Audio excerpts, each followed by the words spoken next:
UFC 312 is this Saturday night, and we have 13 fights in Sydney, Australia, headlined by Dricus du Plessis taking on Strickland in the rematch for the middleweight title. We also have a second title fight in the co-main event with Zhang Weili taking on Tatiana Suarez with a long-awaited title shot from Suarez. Some good fights on the card, like some fun matchups. It's not the biggest names, you've probably heard it before if you're in the MMA community. It's not the biggest names for a pay-per-view, but there is some fun matchups that I'm looking forward to a lot. And a lot of guys that I've had some success betting on, I've noticed, looking through these fights. So we're going to get into it, starting at the bottom, working my way to the top. All 13 fights. I'm going to give my breakdown and prediction, including any bets I have or bets that I'm looking at. So leave a like on the video. Let me know in the comments what bets you guys like, who your favorite underdog is, what your favorite fight is, all that good stuff. Love going back and forth with you guys on here, on Twitter, all that good stuff. Subscribe, turn those post notifications on, because tomorrow night, Thursday, 8:30 Eastern, we got Just Win Baby taking on Evan. Evan, one of y'all's favorites on Wager Wars, but Just Win Baby, a known name in the community, kind of loved and hated, a little controversial. And this is going to be the first time we're going to have a little bit of a beef match. This was kind of an early thought for Wager Wars. Two cappers that have a pretty big beef with each other. Gonna bring them on and let's see who's got the best bets, at least for UFC 312. So don't miss that tomorrow night, 8:30 Eastern, Thursday. Let's get into it though. First fight on the card, we got Hung Sung Park taking on Narvan Jargle, Nyam Gargle, Tumindenbarrel. I got his last name, Tumindenbarrel. It's the first name that throws me off. Nam Jargle. Yam Jargle, I can't remember, but anyways, first up we got Park, pretty decent favorite here, and that definitely sticks out to me a lot. From the beginning I was just like, this line seems a little crazy. Park, pretty decent grappler, but you got to look at who he's grappling. Undefeated, definitely seems like he's got a chin, because I've seen him get clipped, I've seen him get hurt, but he'll stay in the fight. Pretty tough dude for sure, but the striking is pretty, it's not very technical, and not that Tumindenbarrel is the most technical striker either, but I do feel like this guy, art of the knockout is kind of funny, because he only actually has a couple knockouts. He's mostly like coming forward, club and subbing dudes. He'll rock you and then just jump on your back, and like he's rear naked choking dudes with no hooks. Like, he's definitely pretty wild, but I do feel like he could give Park some problems. He's just not great anywhere. I mean, I would say his grappling is definitely, his strength. He wants to try to take your back. He's probably going to be trying to do that here with Tumindenbarrel, try to grapple him, but it's not like he's got some super clean wrestling or like crazy judo throws. If he gets on top of Tumindenbarrel, yeah, it could be trouble. But I think the striking is going to be pretty competitive. And I think Tumindenbarrel probably, they're both durable. They both got a chin. They're both tough. But I think Tumindenbarrel hits harder, and he's going to go for it a little bit more. And in the eyes of the judges, that can be enough. So, man, I took a shot on Tumindenbarrel, plus 230. I'm going to start off the card with an underdog. I think there's some underdogs on these prelims. Spoiler alert, I think it's a little harder on the main card to find underdogs that I love. But on these prelims, let's start it off with a banger. Let's start it off with Tumindenbarrel. I think, I don't know. I think he could knock him out. I think he could find a sub of his own, even though Park's probably the better grappler overall. But, I'm going to take Tumindenbarrel. I'm going to say he knocks him out, man. I'm going to say he knocks Park out. Even though Park has had a good chin and has taken shots before, I do think he's there to be hit. So give me Tumindenbarrel to live up to the nickname for this one. And we're going to move on to Quinlan Salkid taking on Angel Jubilee. Salkid, the first of several dudes on this card that I bet on in Contender Series and won me some money, man. Contender Series, I can't wait for that to come back, man. We were printing money this year. Only had one card where we didn't out of 10, and it was like a half a unit loss. So can't wait for that to come back, man. I wish it could always be that easy. But, we did bet him here against Gage Young. And then so I saw the matchup, Jubilee, in his last fight. I bet Breeden in that fight as a big underdog. I can't remember what that line was, but it was crazy. Now, to be fair, let's not act like Breeden whooped his ass the whole fight. Jubilee was having success. I had him up 2-0. I never even looked at the scorecards, but I had him winning. I wasn't feeling great about my bet going into third, but I didn't think, oh, hope is lost, because I was seeing at the end of the second Jubilee slowing down. And then in the third, Breeden just came out. He did miss weight, so if it was, I gotta be fair, because if it was the other way around, like in the Brian Battle Randy Brown fight, I was mad about it. So I'll say that, but came in and just walked him down and beat Jubilee up, and he kind of just broke him. I think Salkid is a better striker, is a better grappler as far as than Mike Breeden. I think he's, he looks like he's a dog as well. Like, he looks like he'll get after it, and he's not going to quit. Like, basically is what took Breeden to get that win. It's not like it was crazy technique he just outdogged him and outlasted him. I think Salkid can just be the better fighter probably everywhere, but I will say, man, this line's a little crazy, man. And I've been a Jubilee, hater. I mean, I don't hate the guy, but I've been like, yeah, I was waiting to fade this guy.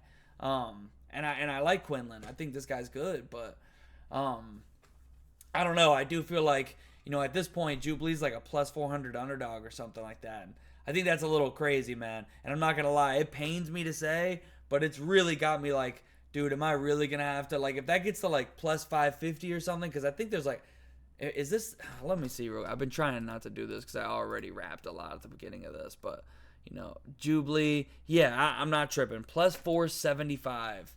That's crazy, dude. Like, let's not forget. Yeah, he doesn't have the best gas tank. Maybe he's not the toughest guy, but got some skills, man. Like, it's entering like, we've hit some dogs that are on this card in earlier fights, and am I gonna have to do the same thing? We've been hitting some great dogs already this year. So I don't know. I mean, I don't think Jubilee wins this fight. I'm going Quinlan. I'm gonna honestly say decision, but yeah, man, Jubilee at that type of price, especially because I do think he could survive, and just go 15. It's like at over plus 500, it starts to get a little tempting. But we can move on to the next one, man. We got Kevin Jussier taking on Jonathan Mikhaev.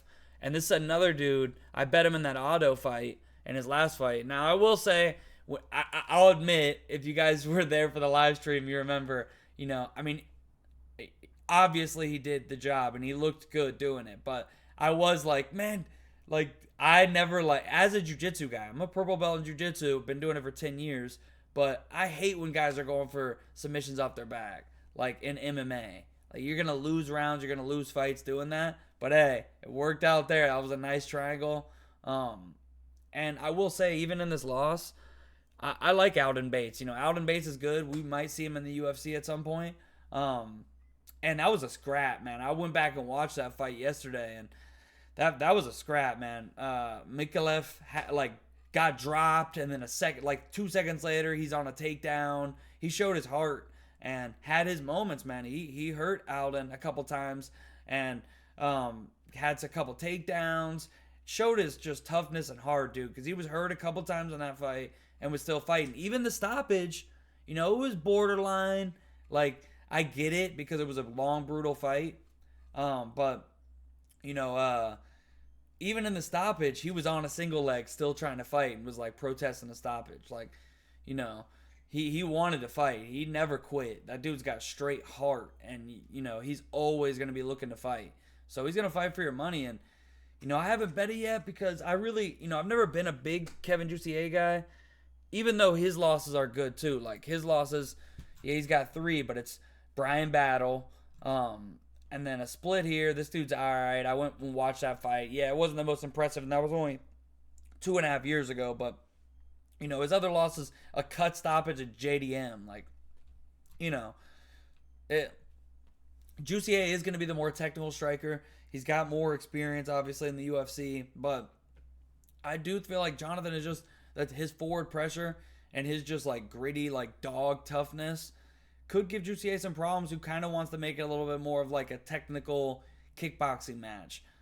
And then Mikhailev's going to be, it's Mikhaev, I think, right? He's going to be going for takedowns. He's going to be coming forward, crashing with, not the most technical striking, but he gets after it, man. So maybe Jussier can catch him with one of those head kicks. Maybe you can clip him coming in with that right hand, but I don't know. I'm really 50-50 on this fight, and you got somebody who's like a plus 230 underdog, or plus 215, yeah, like the best line. Pretty tempting, honestly, because I really do feel like this is a 50-50 fight, and I don't love to bet like UFC debuters, but when I do, you give me big plus money, and I do feel like there is a, viable path to victory here. So we'll see. I'm pretty 50-50, man. I guess, man, I'll be honest. At this point of the week, like my pick, gun to my head, I'd have to say Juicy A with this experience, with the striking acumen. But, because I'm so 50-50 and you're giving me over 2-1, that's when I start to consider, like, picking him anywhere, betting him anyways. So, I don't know. I genuinely think it's a 50-50 fight. But I'll go Juicy A by decision, and we'll move on to the next one. Next up, we got Cody Steele taking on Rongzu. One I'm a little bit more confident in. Rongzu, I faded him against Chris Padilla. I will say he was having his moments for sure. I ended up cashing that bet, but and it cashed the same as all the other ones, but still, I'll admit Rongzu was looking pretty clean. Cody Steele is definitely not gonna have the technical striking that Rongzu has, and he does have like one punch power because he's just a little like meatball jack dude, but Rongzu has snapped his shots and really he just, what's the reach here? Because it just, even though it's only an inch and a half, technically sometimes these are wrong, but he fights longer and he really he knows how to clip you on the outside, and the way Cody Steele just kind of comes in throwing a lot of hooks and just coming in just throwing bombs, winging his shots a little bit, because he is a jiu-jitsu guy, but he's kind of been falling in love with his hands a little bit. And I see why. The hands aren't bad. He's knocking dudes out, but, or what does he have? He got a couple knockouts at this point. I remember the one where he just folded the dude up against the cage, but yeah, the crazy thing is only one submission, but some of these guys, I bet him against that Blair guy. Who had Blair fought before that on the it was Cage Warriors, that Pertia guy. Yeah, he was one of their guys, but I knew that was a bad matchup for him because Cody Steele really is a decorated, and I have seen some people saying he only has one submission. Is he really such a jiu-jitsu guy? It's nah, I know a lot of you guys only know him as the guy who his opponent pulled out in Contender Series, but I've been following this guy on Instagram for years. He's from the jiu-jitsu community, and he's got good grappling, man. Solid takedowns. They're not the greatest, but it's solid. And then he's got high-level grappling.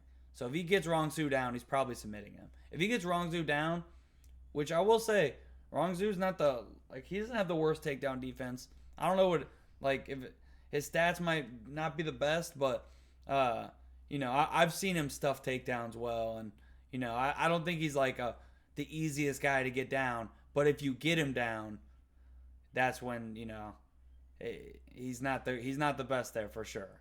A lot of the guys coming from the road to the UFC, and that's why he got cut. Went over there, beat some low level competition, and now he's back. It was good that he left for a while. He was too young. He was too green. He's got fights. He's still only 24. I just feel like this is a bad matchup, man. So I parlayed Cody Steele up, man. I parlayed him at minus 200. With somebody else we're going to be talking about in a minute. And I think Steele could catch him on the feet and hurt him. But I think the much better path to victory is taking him down. And I think he does that, man. I know that, he's been throwing hands. But I think a lot of that was trying to get to the UFC. And maybe he does that trying to make a splash in his debut. But I think he knows, come on, man. Syndicate's going to tell him, hey, man, say what you will about Syndicate. Some people, love him, some people hate him, but they're gonna tell him hey, dude, take this guy down. This is it. You can't lose this fight. So I think he gets the takedowns, and I think he finds a submission. Give me Cody Steele by submission. I know he hasn't got one in a while, but I think he gets it here, and I did parlay him. Alexandre Topuria taking on Colby Thickness, and yeah, I thought it was thick knees or something. No, I'm pretty sure it's Thickness. I heard them announce him as that, and I heard him say his name, so it is what it is. But I'm I'm sorry. This is obviously Topuria's brother. It's actually his older brother. He's 29 though, so still plenty of time to be improving and stuff. But you know, coming to, this is going to be at bantamweight, so we'll see. You've seen Topuria fight at a couple other weight classes, and I will say, obviously, hasn't fought in a year and 8 months. His fight before that, almost 3 years ago. Before that, it was 3 years, but then before that was 10. Now, this was, what weight class was this? Because this dude was noticeably bigger than him.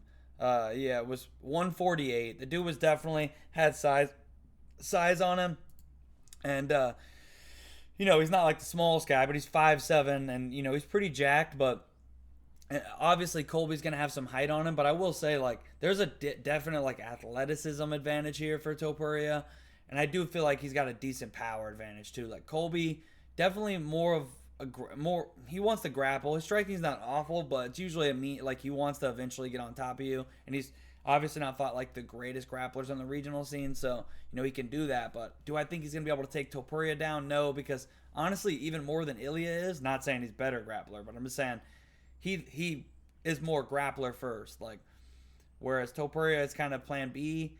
It's more plan A for Alexandre here, and I think he's gonna take Colby down. Honestly, I mean, maybe if they throw hands, I think Topuria can clip him there and hurt him. I don't think thickness is. I just don't think he can match him like punch for punch if they just start scrapping. And I don't think Topuria is great. Like, he's not Ilya, at least at this point. But and this line, man, come on, like, I guess it's gotten a little better. Some people are betting thickness because he was. Yeah, I was like, it's getting into that same territory that I was talking about with Jubilee when he was like plus 400. But, at this point, it's like, I think they know what they're doing. Dana's talking about putting the brothers on the same card. Apparently, there's even a rumor that Colby, well, I don't think it's a rumor. I think he said it. But apparently, it's a one-fight deal. Now, I will say, maybe that makes him light a fire under his ass because he knows, like, this is my shot to get to the UFC, and now I'm here. It's like, if you get smoked, you're done. And if put up a really good fight, maybe you come back. The only way to guarantee you're back is if you get a win. And Topuria hasn't fought in 2 years. And he's fought like 3 times in the last 10. So, something to think about for sure. But I am going to say Topuria gets the win, man. I think he probably gets the submission. I'm going to go Topuria by submission, and we will move on. But I get why people were taking that plus 400 on thickness. That's kind of crazy, man. Topuria has fought 3 times in 10 years. That alone means he should never be that big of a favorite. Add in a couple other things that he only even has 6 fights. He's 5-1. Like, come on. But anyways, we can move on to Kong Wang taking on Bruna Brazil. Now, Bruna Brazil, I mean, this is some pretty low-level competition. Came in off that win off Marnik, man. Lost to Denise Gomes. And, that was a pretty bad one, too. She kind of just walked her down and beat her up. But I will say, looked better in these last couple of fights, even though Shauna Bannon is Shauna Bannon. And then Loma Lukbume, hey, if you're a striker, like, Loma is small, but she can strike. And then she did beat up Molly McCann. And hey, say what you will about Molly, she was super overrated, but still, like, she put a beating on her, and she was supposed to lose that fight, so decent win there. Honestly, you got to give it to her. Kong Wang, on the other hand, I started off by giving myself a little pat on the back because I think this was the biggest underdog of the year, and I bet Gabriella at plus 850. And people were in my comments making fun of it, like, oh, you're just chasing dogs. I'm like, dude, there's zero reason why Wang should be freaking minus 1,300 or whatever. I think it was, what was it, like minus 1,700 at one point? Like, insane. So it is what it is. I'll bet that every time. Like, women's MMA, unranked women's MMA. Like, girls got freaking, she's 6-0, or she was 6-0. I'll bet that. That's enough for me. Right there. I'll just la la la la. I don't need to hear anything else. Like, and now there was other things to think about, I'm like, I don't think this Wayne girl's that good. I don't. And, exactly. And hey, she was having success. She was winning the fight. But, and then another red flag is I've heard her talk about it and basically saying, oh, like, no big deal. I just got submitted. I'm like, dude, I forgot the submission even happened. You got knocked out. Like, you got hurt badly, and then she just hopped on your neck. Like, you were out. She could have just knocked you out, really. She could have probably just started throwing, but she was smart and just hopped on your back. That was actually some high-level fight IQ right there. Shout out Fernandez. But, yeah, I mean, I did try to fade her against Leonardo. That didn't work out, obviously. But, hey, got it right back in that next one. And that stick to the process. But, in this one, obviously the line is way less crazy. But it's still pretty insane considering what happened in that last fight. I mean, minus 450. That's pretty crazy. But, I do think she's better. I do think she's a better fighter. I think she's a better striker. And it's not like Bruna Brazil is like someone who typically comes in here is going to do a ton of wrestling. I mean, if you saw the last fight, even though, again, it was because she was so hurt, you're still probably like, hey, I just watched this girl get choked to sleep and like a couple months ago. Like, let me get back in there, which is something to think about, too. It was only 2 months ago. She basically got knocked out. So, I'm just saying, Bruna Brazil she has been a little bit more aggressive. So, she is trying. Hey, you guys say it every other time when someone else is fighting. Like, oh, fighting nerds. Okay, well, if you're going to use that every time y'all prop up all the other guys and make your case for those guys, rightfully so, you got to say the same thing for Bruna Brazil. Camp isn't everything, but hey, it's a talking point for sure. She's around like high-level guys there's a ton of momentum. There's a ton of, confidence there. So we'll see if she can keep it going. We'll see if she can keep that momentum that Camp has going. She's been kind of wins and loss, but we'll see if Wayne can bounce back from this, but I do think she wins the fight. It's just at this line, yeah, it's dog or pass for sure, and I'll be watching it because if y'all start parlaying Wayne, I'll be right there to pick up another plus 500 or beyond because honestly, what is it right now? Like, yeah, there's a plus 370. I think that actually came down a little because I think Bet Rivers had her at plus 375. No, maybe it was it one of these other BetMGM? Yeah, BetMGM had it at 375. So I don't know. I don't know if I'd bet it at this odds. I do feel like Wayne wins, but I don't know. If you give me like plus 400 something, I'm gonna be tempted. We'll see. We'll see later on in the week. But the pick is Wayne, and I'll say Wayne by decision though. We'll move on to the next one. We got Tom Nolan taking on Vyacheslav Borshev. Look, I've never been a Borshev guy. I haven't. I did try to fade him against Mahashate. That one didn't work out. But I faded him against Mike Davis before that. That one I cashed on. And then I tried to fade him again against Sadikov. It ended up being a draw, so no biggie. And then I faded him again against Chase Hooper. I did have Chase Hooper by knockout as well. Oh, that was painful because he dropped him, then ground and pounded him for like the entire fight, and then Mercy submitted him. That one hurt. But I did try to fade him against Yontop too. It was a close fight, man. But, the thing about Yontop is he's tough, but, because he didn't have the best wrestling, he was just on the feet with a more technical striker. I was hoping he'd just outdog him. It was a close fight. He had his moments, but... I've faded Borshev a lot. It's worked out more than it hasn't, so I'm profitable fading him. But the funny thing about Tom Nolan is I faded him against Nicholas Mota, and that was nice. I can't remember if I had the knockout prop, but I definitely had his money line. Funny enough, he came in off beating my boy Brogdon Grad, who just cashed me a ticket last week. Ended up being an underdog, but I actually tried to fade Tom Nolan again against Alex Reyes. Didn't get that, but I cashed like a plus 900 fight goes the distance. So ridiculous, those lines. Like, I'll take that. Another one of those things where sometimes you just got to go like, la, la, la, la. I don't give a shit with them. At like 99% of matchups, I'm like, okay, cool. Like, anything that ridiculous to go the distance in a 3-round fight. Sometimes guys are just like, yeah, I'm not feeling it tonight. I'm going to just play it super safe. I cashed that. So...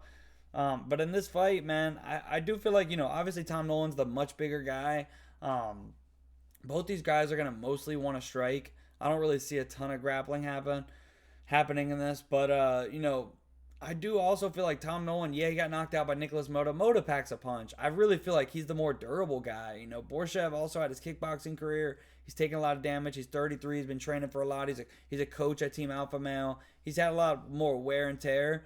Whereas I feel like Tom Nolan's the bigger, harder hitter, even though he might not be quite as technical with the striking.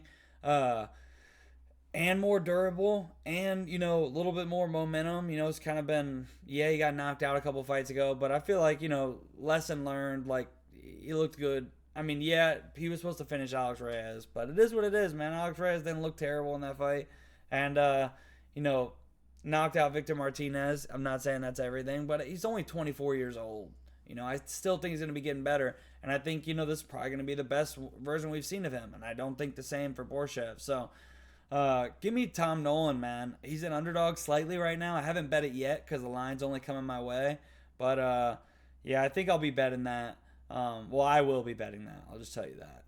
I think there's like a plus 118 right now. I'd probably honestly just take that because I genuinely think he wins the fight. But we'll see if people keep betting Borshev. I'm just going to keep a close eye and just be checking that 24/7 until we see what the best line we can get. But we will move on to the next one. Jack Jenkins versus Gabriel Santos. Yeah, man, this is a pretty fun fight. Jack Jenkins is a solid fighter. Good boxing. Obviously had that loss to Chepe Mariscal, but it was, you know, he got taken down and then hurt his arm. So, you know, it's not the worst. I will say the Herbert Burns fight, it wasn't like super impressive to me. You know, just like Herbert Burns had his moments, which, you know, Burns has some skills. He's just like, I don't know, he just breaks and gets tired every fight. But Gabriel Santos, somebody, you know, I actually bet him in this Lerone Murphy fight. It was a split. You know, I'm biased because obviously I had him bet, but I thought he won the fight. A lot of other people thought he won the fight. I don't know. I'd have to go back and watch it, but it's too painful. No, I'm kidding. It's all good. But, you know, I thought he won, but it is what it is. A good fight. Even in this David Onama fight, he was having his moments because he took Lerone Murphy down a couple times. Then he took Onama down a couple times.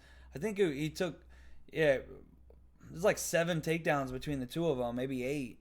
But he, you know, he ended up getting clipped. Onama's good, you know, it's another guy I'm high on. And he's only 28, so he's been getting better. And that's why when he came into that Yi Zhao fight, you know, I was all over him, had him parlayed, and ended up cashing that, obviously. And he looked good, man. Like, the grappling looked good, the striking looked good. Yeah, he didn't get a finish, but, like, he showed a well-rounded game.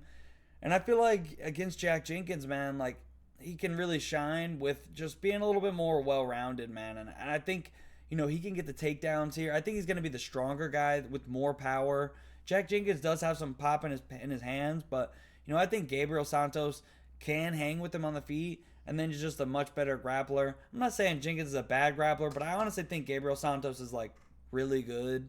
Like, don't let that 1-2 UFC record fool you, man. Like, bro came in off Lerone Murphy, who's, like, top, I don't know what his rank is, but he's up there, man. He's on a crazy, like, he's got crazy momentum in the division. And that was his debut. And then, you know, then lost to Onama in his next fight. Like, dude, cut him a break. And he's young. He's going to be getting better. I think Gabriel Santos is going to win. And I parlayed him at minus 225 with Steele for plus 117. Only parlay on the card. Probably only going to be the only parlay on my card. And I think it cashes. We move on. First main card fight on the card. I appreciate y'all watching because I definitely I'm going longer on this one. Yeah, I guess I'm just excited. Pay-per-view. People have been saying it's not the best card, but I'm excited for it. There's fun matchups, fun matchups, and a lot of guys that I've bet a lot on, honestly. So, yeah, let me know in the comments what your favorite fight on this card is. But yeah, Jake Matthews versus Francisco Prado. I really like this Prado guy. Like, he's not the most technical guy. I mean, he's only 22, so he's like a young kid. I really hate when dudes go to the UFC this young. You know, like, what was he? Well, so 2 years ago. So, I mean, came to the UFC when he was 20, and it's like his debut, Jamie Malarkey. Say what you will, but, like, Jamie Malarkey's a tough dude. That's a tough debut, honestly. And then Otman Azaitar, yeah, he went in there and did what he was supposed to do there. But then Daniel Zellhuber, like, his 2 losses are good fighters, and they're giving him another one. Like, I honestly feel like the UFC's kind of doing that. Like they're like, all right, sink or swim, because if you sink, it's all good. We'll bring you back in a couple years. Like what happened to Rong Zhu. I think that could happen here, and that might be what the UFC's kind of aiming at. Jake Matthews though, some of these aren't the best competition, but he put up a decent fight, won a round, I believe, off the top of my head, against Michael Morales. I actually tried to fade him against Phil Rowe, and shout out Phil Rowe, I'm a fan of his, but it was really just one mental mistake, man. I can't remember what happened, but he did something. He made a big mistake in that third round, and got swept. I think he was like controlling on top, and I want to say he went for a submission and got swept, and that ended up costing him the round, costing him the fight. Really was a winnable fight, but just a little lapse in judgment there. Obviously easy to see on the outside when I'm not in the cage fight, but it's really a testament to. I really thought Phil Rowe might have been the better fighter, but hey, Jake Matthews, good fight IQ, got it done. And here in this fight, I do feel like the experience is gonna shine. I do think the wrestling can shine here, because on the feet, man, I will say maybe Matthews is the more technical guy. Or Prado, dude's got crazy chin, crazy toughness, and he'll get after it. Like he's gonna come forward and throw bombs. That's going to be probably like his game plan here, is knock Jake Matthews out. And that's pretty tough to do, man. Typically, he's had a good chin, been a durable guy. Not to mention, I've tried to stay away from this card because it does get old on these pay-per-views, but I'm just saying, this is a hometown guy. We are to the main card where that stuff's going to matter even more. So, if it goes to decision, which, both these guys typically go to decision, I think Jake Matthews is probably going to have an edge there. He can get the takedowns, be winning minutes on top. So I'm going to take Jake Matthews, but I won't be parlaying him because Prado is super tough, and he's probably the more dangerous guy just because of how he fights. Even though his fight's been going to decision, or at least, 2 of the 3, but, still, he's a durable guy who goes after it. So we'll move on to the next one, man. It is. I tried to not mention it, but, there's a lot of Australians, obviously. I mentioned it with this one, but, Mikaleev is as well at home. Colby, but, I think they like Topuria a little bit more. And, Tom Nolan, Jack Jenkins. Hey, but on the main card, it does tend to matter a little bit more. The UFC's more invested in them, and the crowd will know them more. But next up, we got Jimmy Crute taking on Rodolfo Bellato. And, man, I had Io Potiera I can't remember if it was by KO or inside the distance, but my God, that was a tough one because he was hurting Bellato over and over. He almost had him out of there like a couple times, but Bellato just weathered the storm, and Potiera kind of fell apart like he tends to do. But Jimmy Crute's been on a tough run, man, like a tough run. But you got to say, Minifield is a freaking big scary dude, even though he's a little. Well, not a little. He's super wild and reckless. But, then Jamal Hill, Anthony Smith, and this is also Anthony Smith almost 4 years ago. So, you know what I mean? Like, it's not the worst loss ever. But, I do feel like Jimmy Crute's going to be able to, like, he's probably the better grappler. I was going to say going to be able to get takedowns. But it's like, can you really trust him to go out there with a good game plan? I don't know if you can at this point, I mean, the one that really killed me was that Jamal Hill one. Hurt his leg. The Anthony Smith one, my bad. Hurt his leg, and then that's when he was like, I'm gonna all of a sudden start wrestling now that like I'm falling all over the place, which obviously I get it. It was like he was hurt, but even with the hurt leg, he started getting the takedowns. I'm like, hey man, if only you were doing that before you freaking hurt your leg. But it is what it is. I do, it is dangerous to bet Bellato because of, he's just so hittable, and I don't think he has the best, like, grappling or wrestling. So, I could see both sides. I was pretty torn on this one, but I will go with Bellato. I'm going to go with Bellato because I just feel like Crute's been talking about retirement. He's taking a lot of damage, even though Bellato was taking some damage in that last one too. But I think Bellato's the bigger guy with much more power, and I can't trust Crute to come out here with a wrestling heavy game plan. And if he's not, and he's thinking about retirement, and he's fights a bad game plan, there's a chance he's getting knocked out here. So I'm gonna go Bellato by KO, and but I won't be betting that. We'll move on to another sketchy one, man. We got Taliesin Teixeira taking on Justin Tafa. Man, I had this guy parlayed in that last or on Contender Series. It was sweatier than it needed to be. My God, against this Arthur Lopez guy, some guy with a really padded record as well. But Teixeira, man, he is reckless, and he's 6'7", so he's got the epitome of tall man defense, like backing up like this, throwing hands like this. Like he's not even like, it's not like he's like staying tight and sticking a jab out there a ton. Like he's winging these like crazy bombs at 6'7", so there's so much. His head is just a big old bullseye. And then you got Justin Tafa, who's got a ton of power and he's not scared to throw hands. So, at first I'm like, man, I could see him knocking Teixeira out, and I still can, but it's just so tough to bet friggin' Tafa, man. Like, I just don't know how serious the Tafa bros even are at like fighting, or like about fighting and about winning fights at least. Like sometimes it just like, I don't know, you don't know what Tafa you're gonna get. But I will say, stylistically I see why, some people are taking Tafa here. I really do. Man, this one and the last one are so tough, but there's a couple fights on this card that are just really tough, and this is one of them. But I'm gonna go with the younger guy who seems like all in, and does seem like he's so young. He's probably just getting better, and he's just taking his career more seriously. He's also much bigger. Do some grappling, man. Like you're fighting a Tafa brother, mix in some grappling. You're a freaking giant. But I am not confident about this. I would not be laying the chalk. It's probably dog or pass, even though the line's not that crazy. I mean, what is it now?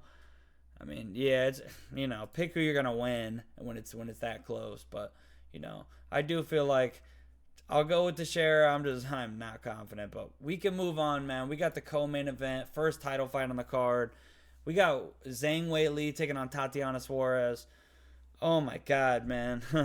I just said this is another one that's so tough, man. This really is. This is why this card is fun with not the biggest names, because there's so many like pros and cons on both sides here. Like Zhang, the decorated champion, it's just been straight title fights for her lately, and early on in her career, definitely was really just striking, but later on lately she's been using her wrestling more, and you got to think that's probably going to be for the most part off the table against Suarez. Nobody's ever taken Suarez down, but I will say Suarez hasn't really fought a wrestler like Zhang. I mean, she fought Carla Esparza, but what happened when Zhang Weili fought Carla Esparza?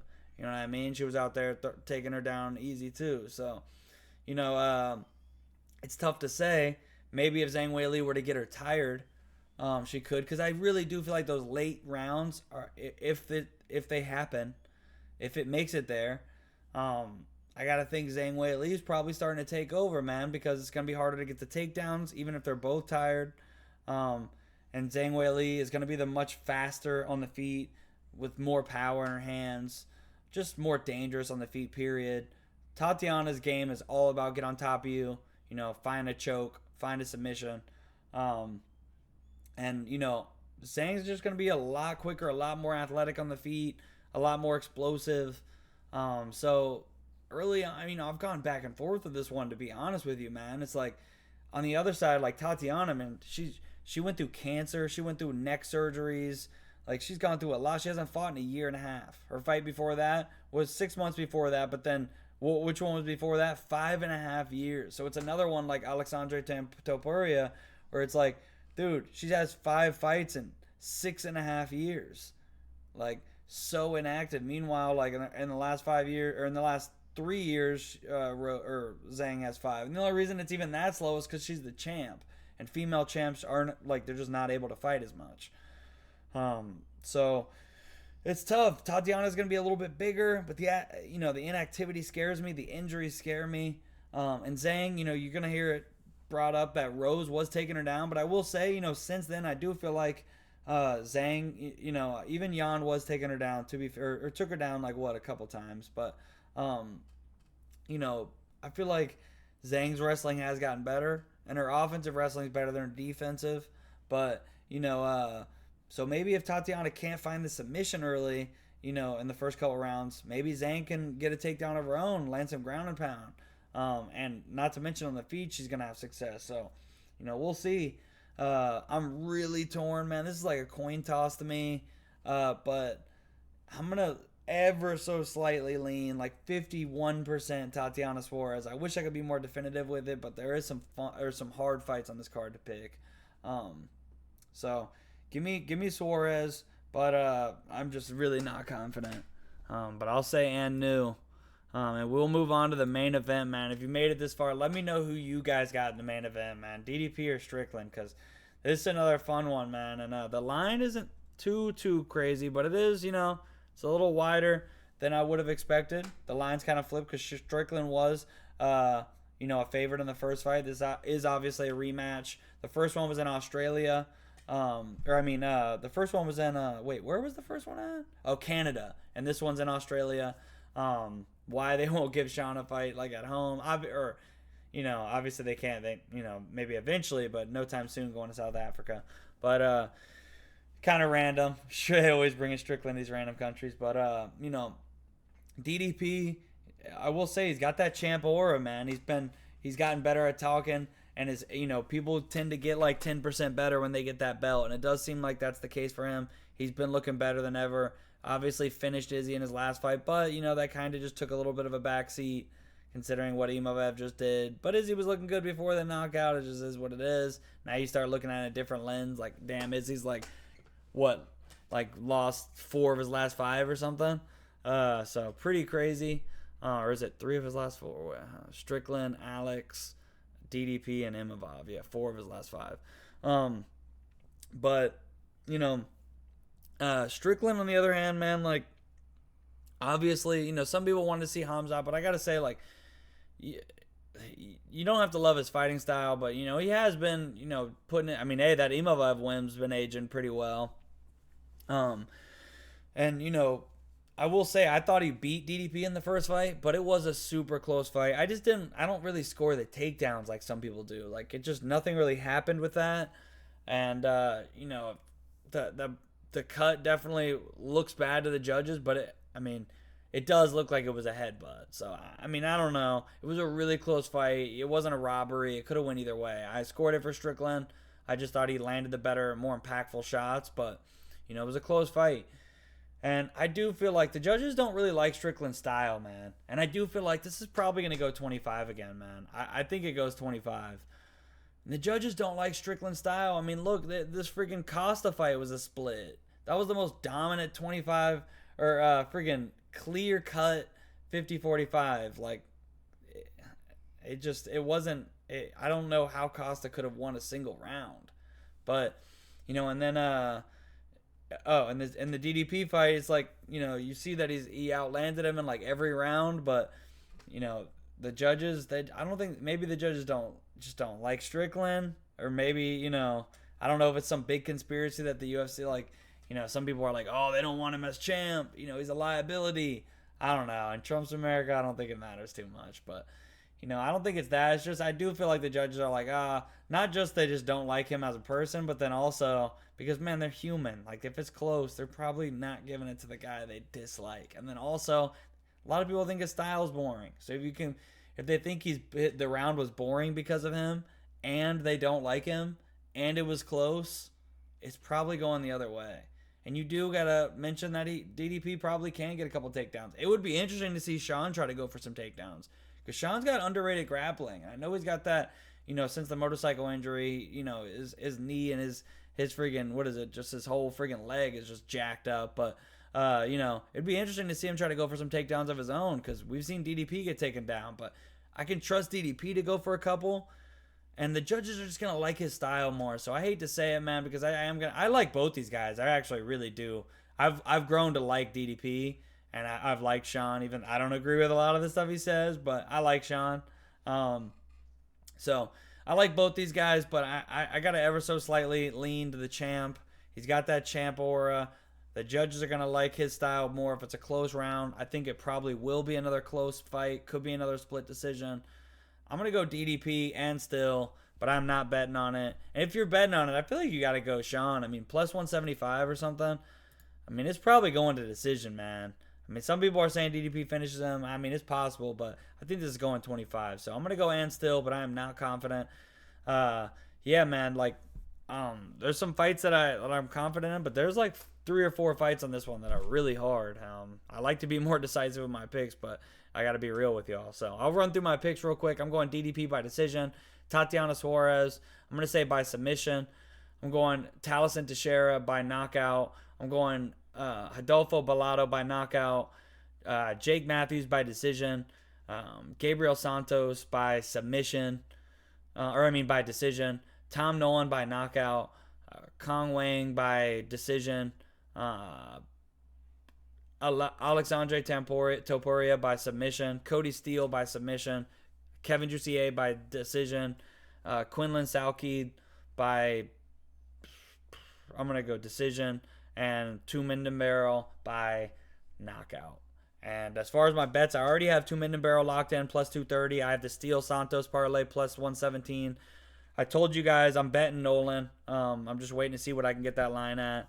I'm keeping a look on the Brazil, and the thickness I'm pretty much off on because the lines came down now. I was keeping an eye on it at plus 400, but I'm probably not that. But I am keeping an eye on the Brazil line, the Mikhalif line. I'm probably gonna bet his money line. It's not 100% like it is with Nolan. I'm just waiting on the line there, but I'm pretty sure I'm gonna have a bet on Mikhalif because I really do feel like that's a 50-50 fight, man. So that's where I'm at least 4 bets, potentially a little bit more. I'll talk to you guys later on in the week. Do not miss tomorrow night, Thursday, 8:30 Eastern. We got a fun beef match with Just Win Baby and Evan. It's gonna be fun, man. Hopefully we can get to the end and they don't just like start going crazy nuts on each other and we can't even finish. But it's gonna be entertaining, so don't miss it live because hopefully I can even keep it on YouTube. But like the video, click subscribe, turn those post notifications on. I appreciate y'all. Let me know in the comments who you guys are betting, man. I will catch you guys later on in the week and tomorrow night for the live show. Until then, peace.